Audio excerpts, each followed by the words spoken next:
Okay. Good morning, everyone.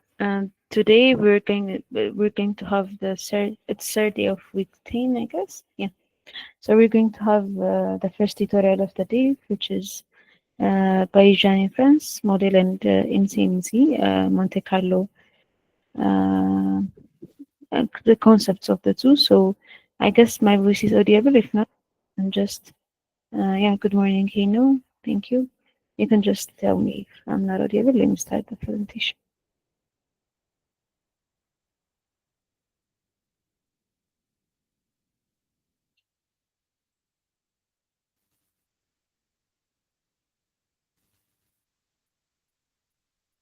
Okay. So Bayesian inference and Monte Carlo Markov chain. So yeah. So in this week, you guys are dealing with, or you guys have a data that is the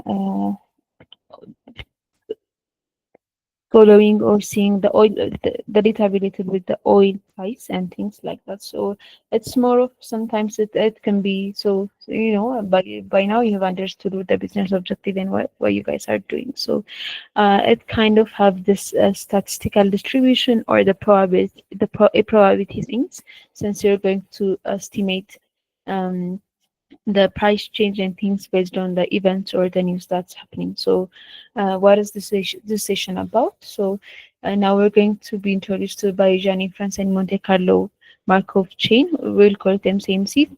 They are two powerful statistical tools, and they are used to analyze how major events impact the Brent oil prices. So um, something will affect another thing. So like what is how is going to be the effect. So we will explore how Bayesian inference updates beliefs about price change based on historical data, how MCMC helps us to estimate price trends when exact calculation are difficult, and how these methods provide probabilistic insight for better financial decision making.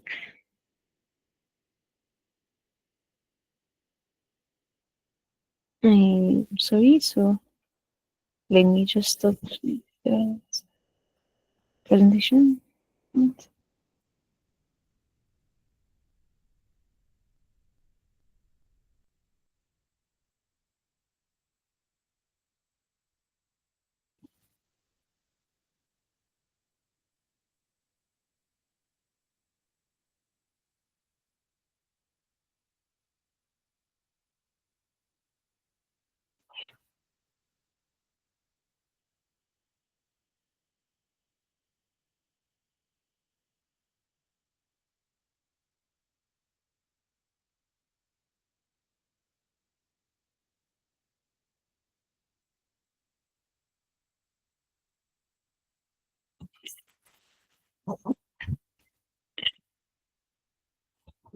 Okay.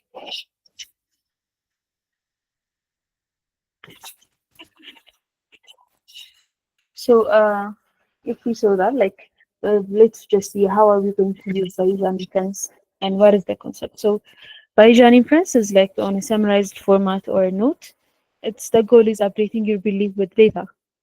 So you have some specific belief about the data or how like you estimate like based on how the events how you're going to use the events that you're going to see in order to say this is going to be the result. So the oil price is going to increase or it will be down or something. So how are you going to update or how are you going to make sure whether those beliefs are right or not? So by Johnny Francis, the goal is to update your beliefs with data.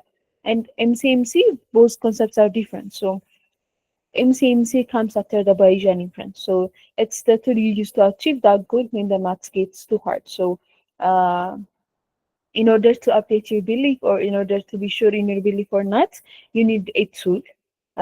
Sometimes the Bayesian inference alone will be very heavy to calculate those details. So then we'll use this tool called MCMC. So what is Bayesian inference? Bayesian inference is a statistical approach that updates our beliefs as we observe new data. So it relies on Bayes' theorem, which states um, it updates prediction dynamically as new data arrives. So like the state is this one is that's the state. So like we'll see the formula in what the specific variables are standing for after seeing the notes. So it updates predictions dynamically as new data arrives. It quantifies uncertainty, giving a full probability distribution instead of a single estimate. It is useful when data is limited or noisy, making it ideal for financial modeling. So the point is we're not going to be stuck on a specific analysis or prediction while the data kept coming or while we are uh, um, while we kept having new data. So we will update the prediction as based on the new data arriving. Okay. Also, while predicting or while giving some hypothesis on some value, there is uncertainty. So the uncertainties are quantified. So given a full probability distribution instead of a single estimate, we're going to see the probability distribution there. So there's a probability of this happening with this amount of uncertainty. And it is useful when data is limited or noisy, making it ideal for financial modeling. So what are the variables? This is the straightforward calculation, but the one we mentioned that it will be complicated for real life calculations or for real data. So P of theta is the prior, which is we've said that there's an initial belief about it, some parameter of some specific scenarios, right? So our belief will be represented by P of theta.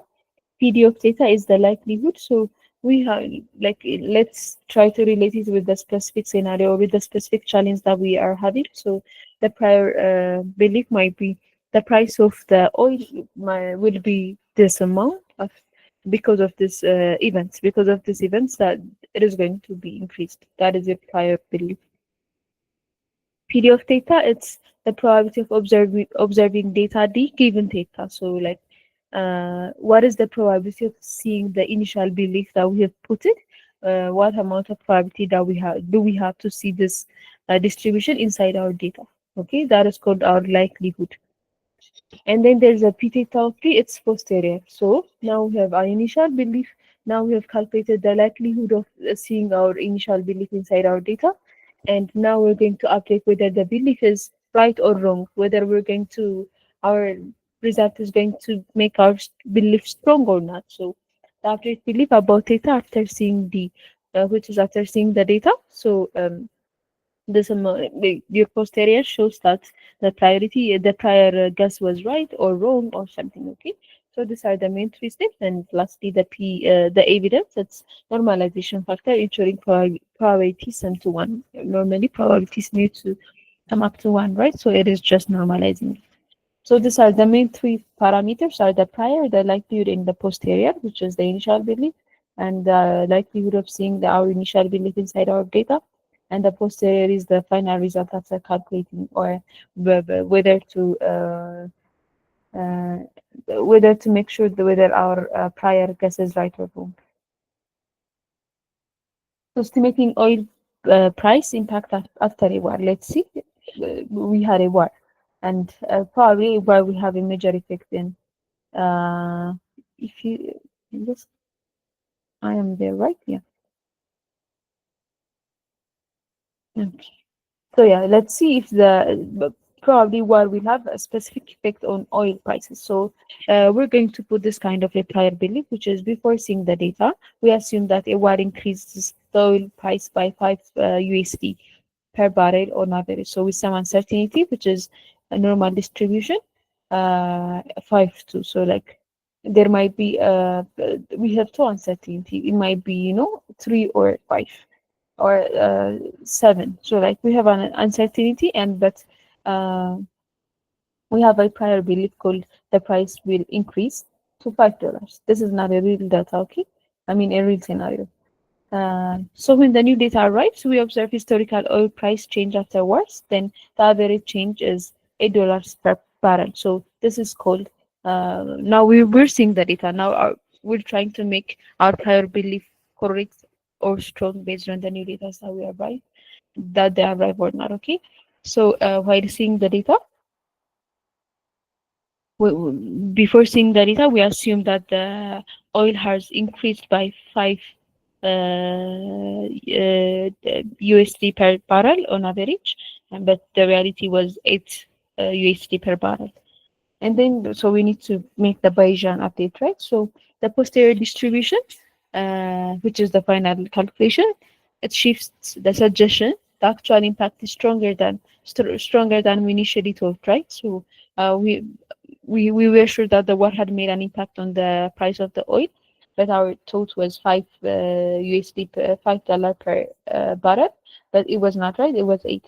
So the war had made more effect than we have thought initially. So normally this type of statistics or this type of approach were done on a frequentist approach. Previously they were called like this.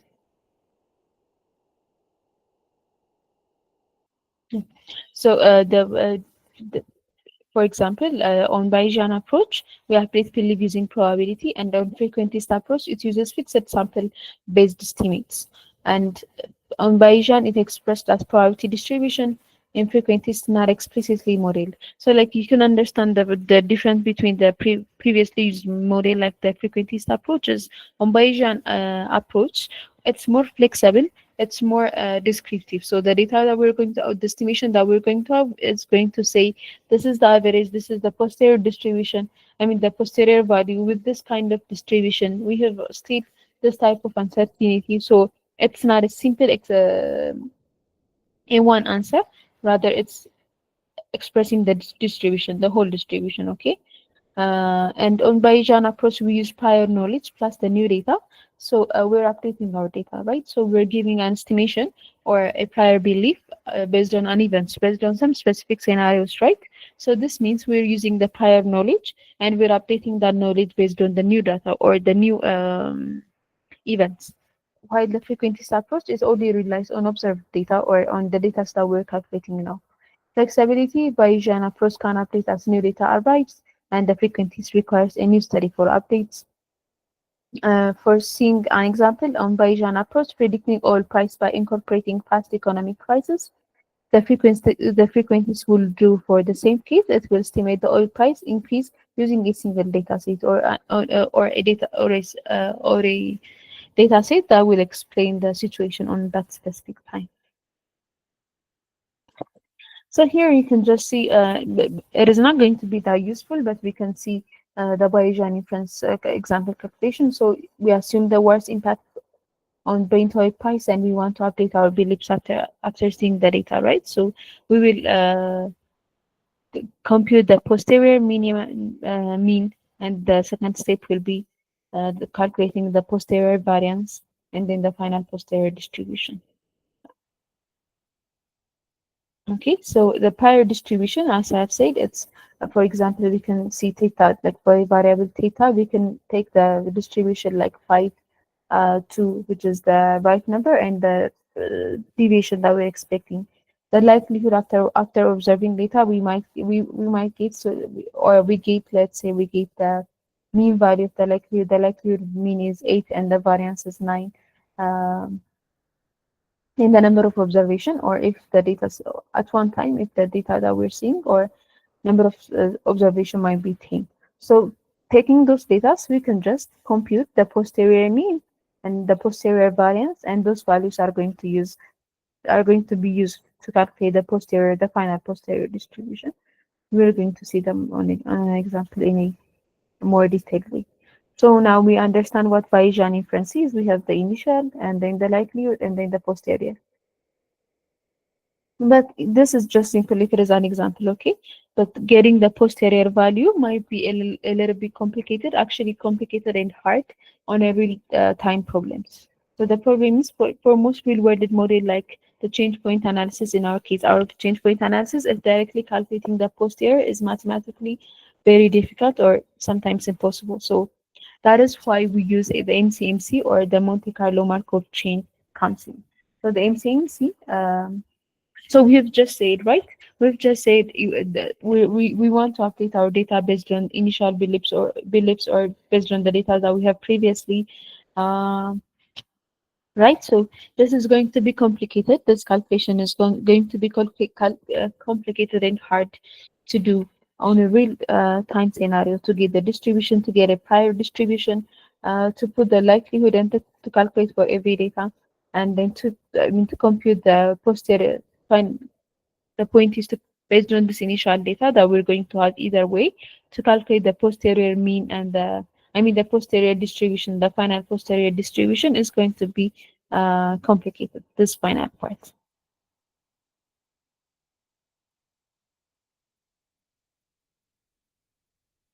So the MCMC, it's just an algorithm. So we can just use an algorithm instead of putting this variable directly. We can use an algorithm that cleverly finds the posterior for you. So it's a way to get answer by using smart random sampling instead of impossible maths. So like the point is we can take some, if we have probably a large amount of uh, uh, distribution or data, the sample data that we're going to use is supposed to be large, or in order to get the right type of sample or the right type of observation, it is going to be hard. So NCMC will just use a smart and random sampling instead of this complicated maths. What is the first one is the Monte Carlo method. The Monte Carlo and Markov chain are also a two type of they have specific distinction. So the Monte Carlo method are random sampling techniques. It's used to estimate values that are difficult to compute directly. So instead of solving complex mathematical equation, the Monte Carlo simulates random scenarios and calculates an average result. It is used for finance, physics, machine learning, and Bayesian statistics. And why do we need is it's just a like just keep in mind that the Monte Carlo idea is just to take some amount of sample data or random sampling from a large amount of data. So that random sampling might be a good sample or might not be a good sample, but it will keep updating itself, or it will keep updating in order to get the right type of sample. So why do we need it? It's the exact solution or integrals. They are often too difficult to compute directly. Monte Carlo replace complex computation with probabilistic approximations. Like this sample data have a more probability of expressing the whole data rather than the other one. This type of probability, and the more sample we take, the more accurate the estimation will be. So how is it going to this specific Monte Carlo step? How will it help the Bayesian analysis? So the Bayesian inference requires integration to compute the posterior distribution, but direct integration is often impossible. So the Monte Carlo method self-approximate these integrals using random sampling. So instead of solving this formula that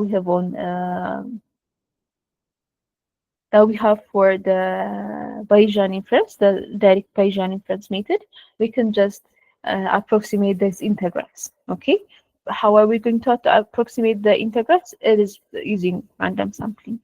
So example for in our case, estimating oil price increase using Monte Carlo.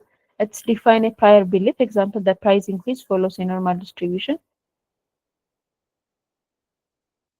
So this is our a normal distribution means, so we're not going to see a specific large amount of increase on the on the oil price. So we might have this type of prior belief, and we can generate 10,000 random samples for the prior distribution. Okay, in order to calculate that, instead of taking our data or instead of taking like seeing the effect on all the data, we can generate 10,000 random samples from the prior distribution and weight the samples based on their likelihood given observed data. So the second step is the likelihood, right? So we're going to weight the samples that we have generated above based on their likelihood given their observed data. Their likelihood means are they going to exist on the observed data or on the correct data? So we're going to compare the generated data with our observed data. So the resulting distribution approximates the posterior without direct integration. So this is just going to be, we're just going to approximate the posterior or whether our prior belief is right or wrong without taking a direct integration, okay? And then comes it's the Monte Carlo part. So like after doing the Monte Carlo for to replace the sampling, and we can integrate it with Markov chain and the Monte Carlo part. So if you understood the concept of Monte Carlo or the concept of sampling, The Markov chain, it's just a sampling technique. So why do we use a more easier method for the sampling? So it used approximate complex probability distributions when direct calculation is impossible. So Monte Carlo, it's used random sampling to estimate probabilities, right? We've said that for Monte Carlo, right? And the Markov chain will be, it's a process where the next state depends only on the current state, not past state. So for the next state also, it will depend on the current state. So it would make the sampling technique easier, okay? So the MCMC gradually explores the posterior distribution by making small random jumps and accepting or rejecting them based on the probability rules. So the Monte Carlo, it's pure random sampling. It's useful for distribution is known, and the MC, it's guided sampling that explores an unknown distribution on step by step. So it will help us to explore more data, more scenarios, and more distributions. So for Bayesian inference, we use this whole MCMC package because it allows us to estimate complex posterior distribution for efficiently. Okay. So again, it starts. How are we going to integrate the MCMC and with the while calculating the Bayesian inference? So the basic steps are going to be: we start with an initial guess, which is the price, the oil price. It might be the oil. It is the oil price in our case, and then generate a new proposal sample, which is $6 per barrel and things, okay, and then accept or reject the new sample. So we have the initial guess, which is the prior, and then we have the likelihood, which is now the likelihood it's generate a new proposal sample from. We have generated a new data, right? So we're going to check the likelihood of our prior guess in our data, and then in order to accept or reject the new sample based on its probability in the posterior or on the final distribution. So here we are generating a new proposal sample. We're not just comparing it with the whole observed data, okay? So if the new sample is more likely, accept it, and if it is less likely, accept it with some lower probability. Okay, so now we're just keeping doing this. We have more and more accepted data, and if it is less likely, we are determining the data with less probabilities, or with less probabilities of existing in our observed data. While repeating this, repeat thousands of times. It's the sequence of accepted sample approximates the sequence of accepted sample. It will approximate the posterior distribution. So while we have more and more accepted sample data, we're just building the new posterior distribution based on the samples that are accepted. Okay. So after running the MCMC, we get a set of samples that reveals the probable range of oil price change given the past event. So now we're not supposed to build the whole data, or we're not supposed to build so we are building our data or our probability or our distribution based on the samples that we're taking before. So at the end of the work, we get a set of samples that reveal the probable range of oil price change, which given the past event. So now we have this distribution, a kind of correct distribution that are dependent or that are affected on the past events, and that will tell us the correct range of oil price change. So like how are we good? It's more of here is just a summary. So Bayesian inference updates our beliefs about oil price change as new data arrives. Prior will be assumed historical average price increase after a war is 5 USD, and the likelihood is the new data shows the new data in if you're going to use MC, which is the sample data, shows an average price increase of 8 USD, and the posterior might show us the Bayesian inference updates our belief, adjusting the expected price increase to some amount of data. If it is 6.7 barrel, so now with based on this data, we're going to strength out the 5 USD or the prior initial data, or we're going to minimize it. Okay. The Monte Carlo method, it estimates probabilities when exact calculations are difficult. So it simulates thousands of possible oil price movement based on historical distribution.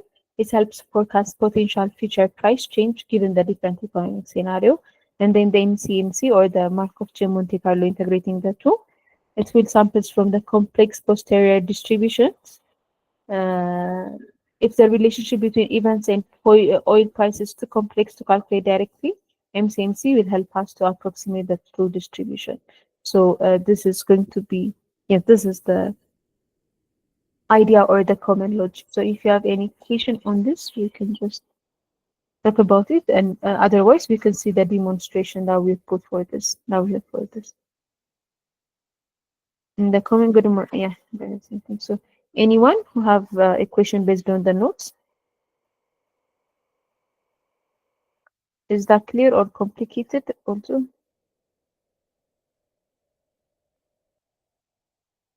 So yeah, let's just move to the demonstration, and th- this will make the, no, let me searching it. So yeah,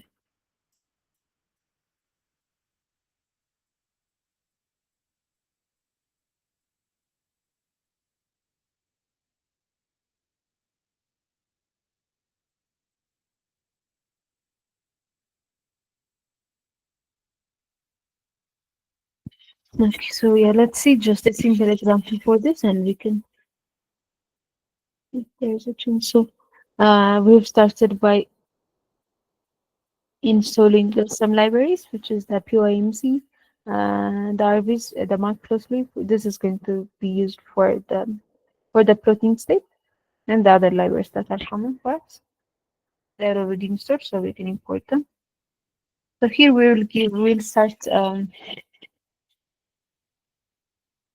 we will start just by giving our data the prior mean and the prior is a standard deviation. So it's just the prior mean is going to be the belief, which is the that we mentioned earlier. We are estimating that the average oil price might increase in specific amount of dollars. And while doing that, we have some specific uncertainty. So the prior STD is that uncertainty. The likelihood mean is the observed data. So just so like if you have a data in this in specific scenario. So now we're trying the Bayesian inference calculation, which is the manual computation. Okay. So the likelihood mean is if it is the observed data, if we have that data for ourselves, so we can just take the average of that data. So that is the likelihood of the mean, or the average likelihood inside the data is 8, and standard deviation for that is 3. So on number of observation, we can just use 10, we can just 100, we can just use 100 and different amount of numbers based on what amount of observation that we have used. So this is the Bayesian inference calculation. It is the manual. Okay, we're not going to use any type of MCMC or Monte Carlo Markov chain method. So what we're going to calculate is the posterior mean and the posterior variance. At the end of the day, the posterior the posterior distribution overall, right? So saving these values, we can just use based on the formula that we have talked about earlier, the mean, the standard deviation. Using the above formulas, we can calculate the distribution, the posterior mean, and the posterior mean is here, and the posterior standard deviation output. Okay.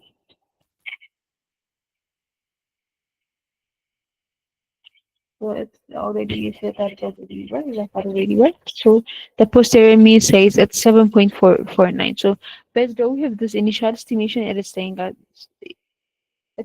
that we have this amount of prior mean and prior standard deviation data. So based on the likelihood data or the observed data that we have, the posterior or the final data that we get is the mean is 7.449 and the deviation is 0.857. So it is not that far. So okay, what we've estimated is the average of 5, and what we've got based on the real data that we have that that we have, or the likelihood data is the mean is 7.4. The increase of the oil prices like within 7.5 USD, and it have also a minimum amount of deviation. So there is a little amount of uncertainty. In this case, we're just using 10 number of observations, so it might not be that hard. It is not going to be that hard to to get the a correct or a lower amount of uncertainty. But in like probably every scenario, you're not going to have 10, just 10 number of observation. It is going to be large, right? So let's try using the Monte Carlo approximation, just the MC part only, which is, as we have mentioned, the sampling part. So we use just random sampling from the prior and likelihood to approximate the posterior. So the number of samples that we're going to have is 10,000. Okay. So now we're using, as we have mentioned, we're using random sampling from the prior and likelihood to approximate the posterior. So now again we have the three concepts, right? The prior, the likelihood, and the approximation. So what we're going to use is random sampling. So from the 10,000, we're going to use random sampling for the random prior sample. So using this amount of number of samples, we use the prior mean set up from above and the prior standard deviation and the number of samples from this amount of sample. Now, the point is now we can cover large amount of samples, larger amount of observations or samples. And then we have calculated the prior sample, and both the same goes for the likelihood. We took the likelihood mean and the likelihood standard deviation from the above. It will help us to calculate the likelihood samples. So now, the point is at the end to use these two data, the prior samples and the likelihood samples for the posterior samples, right? And then in order to see the observation, we're just going to build a histogram or a graph in order to see our data. So for the library, we use the AXV line tool for like the matplotlib. Instead of that, we can use this library in order to build a graph for Bayesian inference or Monte Carlo sampling methods. Okay. So based on the above data that we get, we have this type of histogram. So what does this graph say? So it's the plot histogram. It's the posterior sample, which is the final sample against, and the posterior mean. These are the variables or the values that we've used, which is the posterior mean value here and the specific Monte Carlo approximation, which is the posterior samples that we have above.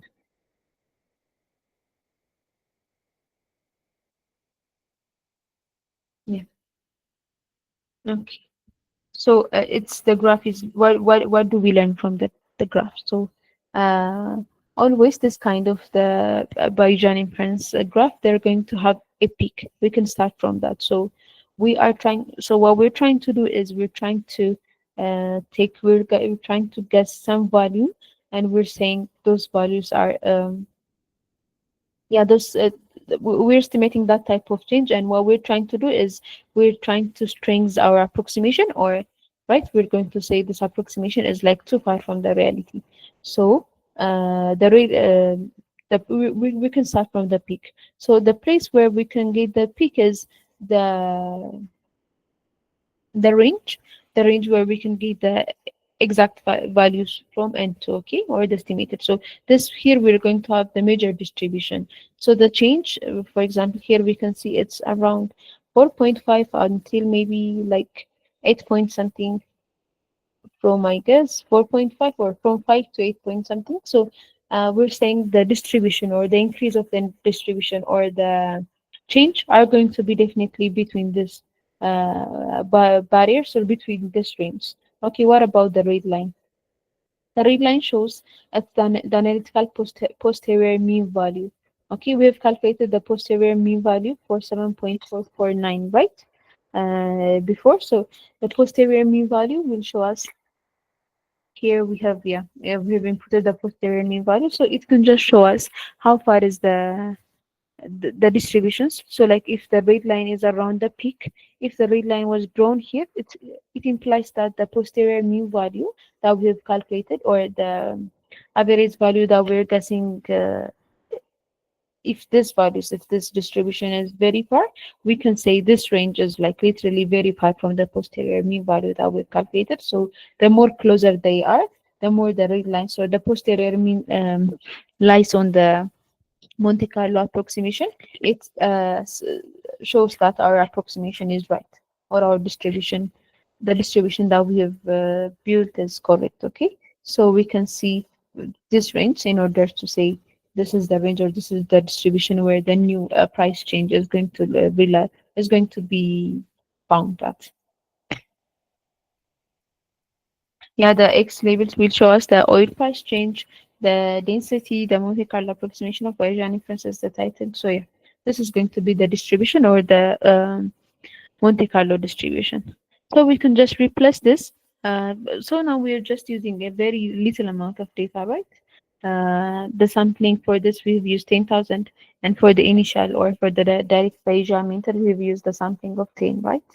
So we can go to the MCMC, or we can use the Markov chain using the PYMC3, PYMC library or other libraries to do this work.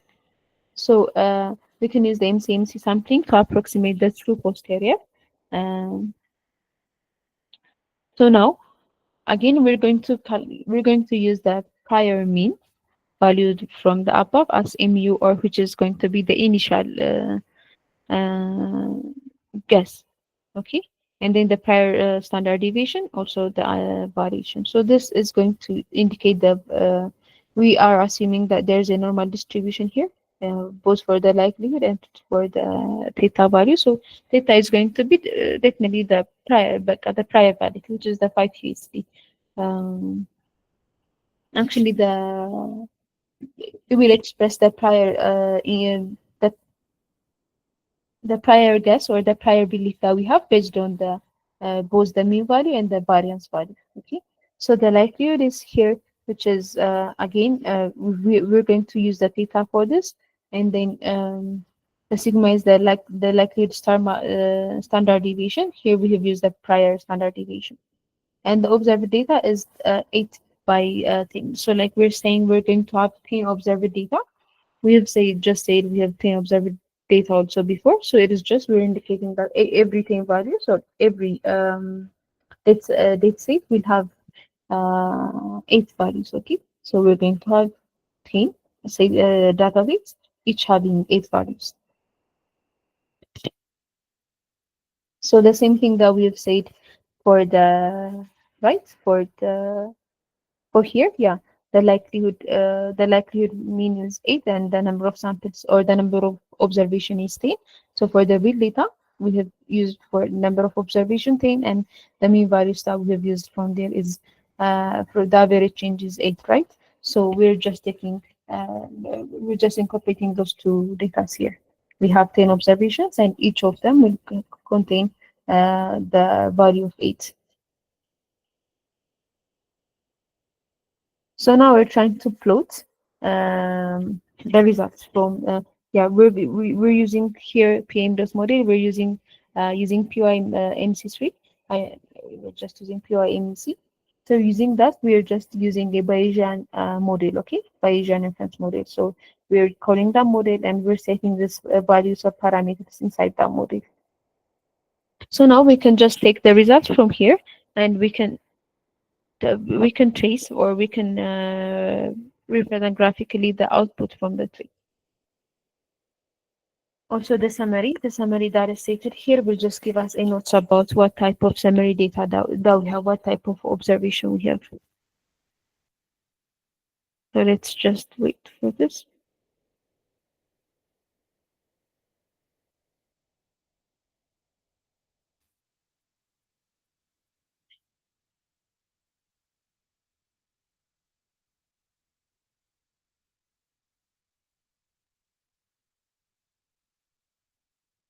Okay. So here sampling 4 chains for 1,000 and 2,000 row iterations. This is the data or the numbers that we have given above. So all the data. So like from the graphical representation of using MC or the Markov chain method. So this is the easiest graph, or the simplified graph that we get. So it have the highest density intervals, the mean value, and the other values. Okay, so here it will just tell us the new posterior value, or the true posterior value is 7.4.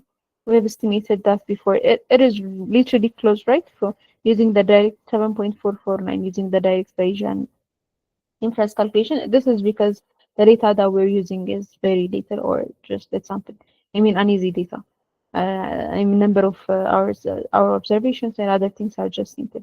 For the real scenario, for your case, there is going to be more a large amount of data, around a large amount of sampling and observation. So that is going to be complicated. So, but here we have get mean value of 7.4. That price. So based on that, we can say since there is only a difference of 2.4, we can say, we can just this might strengthen our initial belief. So it is not 5, but it is 7. So we're just approximately we're almost there. So that 94% of HDI or has density interval is the real value is just it have a 94% of relying on this range. Okay, or the new price of the oil, they have a 94% or probability of relying on this data from 6, which is it seems like from 5.9 or 6 actually, until from 5.9 to 9.9. So this is the range where we can get the 94% of this probability is going to be true. Here we have maybe the summarization for the mean, the 7.4 value, the variation, the 5 point. Here is it's the interval that is the minimum and the maximum value of the HDI value, or the 94% relies on, and there are another values that I connected. Maybe here the R underscore hat. It will tell us the more it's approximately to 1, the more our distribution is correct. Okay. Um.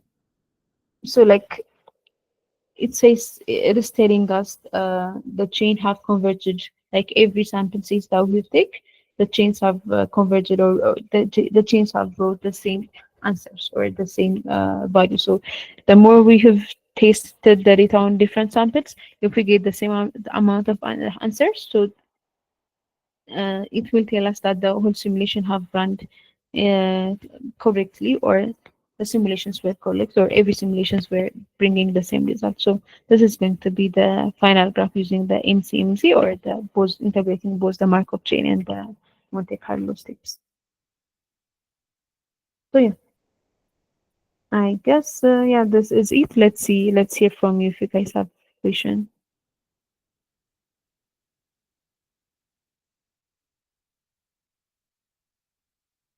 Okay, there's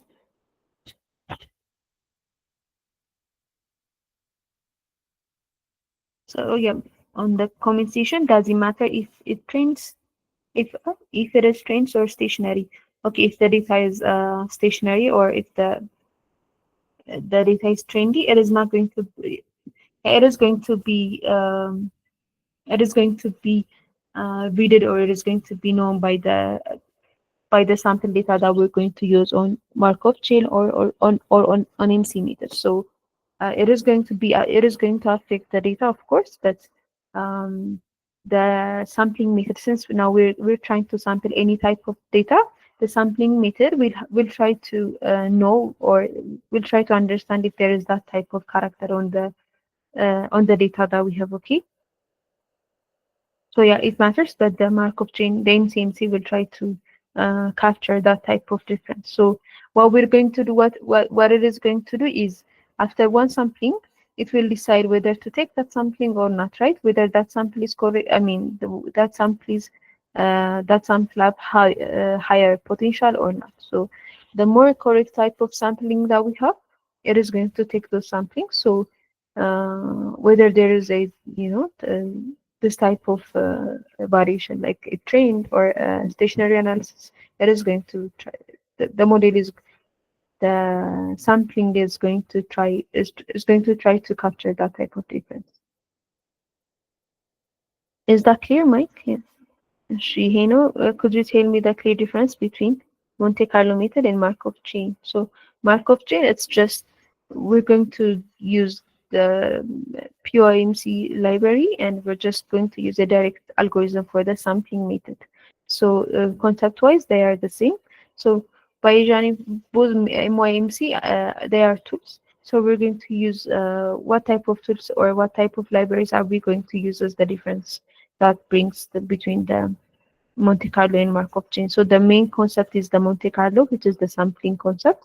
And for the Markov chain, we're just going to use the POIMC3 POIMC library in order to get those values easily, or in order to get that result. That is the difference.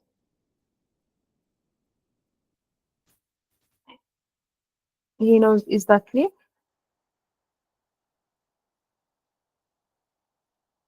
Thank you. Do we have another question?